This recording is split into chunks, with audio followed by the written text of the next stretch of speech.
Hey everyone, it's Bob with another FinOp Controller presentation.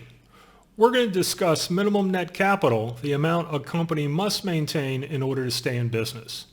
While this is the minimum net capital that's required by the rules, larger broker-dealers would generally select a higher minimum net capital in order to show financial strength to its customers and to its vendors. Before we get started, I want to state this presentation is for educational purposes only. It's just designed to give an overview of the net capital rule. It's not legal advice. You should review this presentation versus your firm's calculation and compare the items. There are three components to determine if a firm has sufficient net capital. Number one, calculate your net capital, which is the subject of another webcast, which you can find on my website. Number two, calculate the firm's minimum net capital and subtract it from net capital. The remaining amount is known as excess net capital. And for number three, determine the firm's early warning net capital, which is based on the minimum net capital calculation.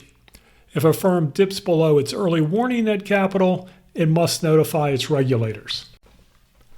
The firm's minimum net capital is the greater of the following: the amount calculated under the basic or alternative method, or a minimum dollar amount based on the type of broker-dealer. So let's discuss the basic and alternative methods first. The basic method is based on the firm's unsecured debt and obligations, and it's called aggregate indebtedness. Reading through the rule will explain what's considered aggregate indebtedness and what's not. Firms using the basic method relate their AI as a percentage to their net capital. For firms that have been in business more than a year, AI cannot be more than 1,500% of net capital. Expressed another way, minimum net capital is 6 2/3% of aggregate indebtedness. During the first year of operations, minimum net capital is 12.5% of AI. The alternative method is based on 2% of the firm's customer debits as calculated during a reserve computation. Usually larger firms with large amounts of liabilities use this methodology. Before you can make use of the alternative method, you will have to get FINRA's approval. Let's move to the next slide and discuss the minimum dollar amounts for each class of broker-dealer. On this slide are the minimum dollar amounts. This is a floor a firm's net capital can't go below. Originally there were 6 classes of broker-dealers. There's now a few more, at least with a consolidated supervised entity, which has a $500 million minimum. Now, smaller broker-dealers that don't handle customer cash and securities use the basic method, which has lower requirements.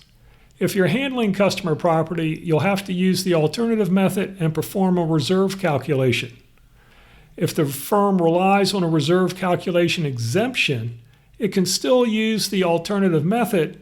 However, FINRA has to grant permission first.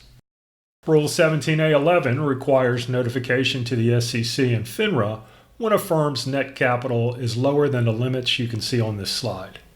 These are called early warning limits and are the de facto minimum net capital limits, as you can't drop below them without notifying FINRA and then essentially the SEC. FINRA is going to immediately come in and start to work with you as the firm is recapitalized to get your minimum net capital above these limits. That's it for this presentation. If you have any questions, please send me an email at bob@rmmilburnconsulting.com. Thanks for your time today.